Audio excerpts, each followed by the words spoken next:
But how many of us do the same kind of subtle compromises? Oh, it's just one more business trip. Just one more drink. It's just one more time with that adulterous affair. One more time going here. One more time, one more. I'll get my life right at this point. I'll get more serious when I get to here. I'll start taking my life and my job and my family and my raising of my kids more seriously when, and we always have this end date. We always have this next. We always have this progressional timeline in our minds that once I get to here, then. It's this if-then clause. But the then never comes. It always becomes a further distance.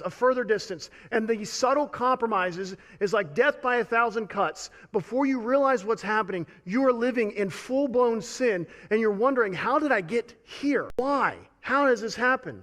And we cannot ever claim, as Elimelech would probably say, necessity drove me to sin. Necessity of providing for my family drove me to Moab. There are consequences to our choices and actions in subtle ways that eventually will ensnare and capture us. We have to read God's providence and sovereignty in our lives through all events that happen to us, both in our families, in our countries, in our world, whatever, through the lens of Scripture. What has God commanded us to do? What has God promised us to do? Because they have came to sojourn, now they remain in the fields of Moab.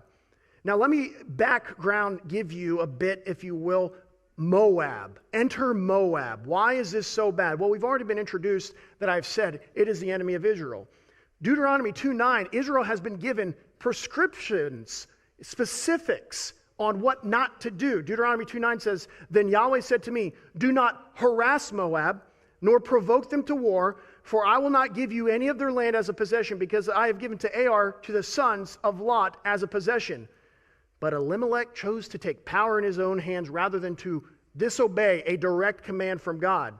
Now look at what happens. Verse 3, "Then Elimelech, Naomi's husband, died, and she was left with her 2 sons. Why did he die? Well, we don't know exactly why. Some may say this was God judging. Maybe it was. All that I know is that God is behind the scenes working all of this to a specific culminating point. And then what happened? After the sons died, or after the husband died, they packed up and went back to Moab, right? Why wouldn't you have done that? Well, look at what it says here. Verse 4.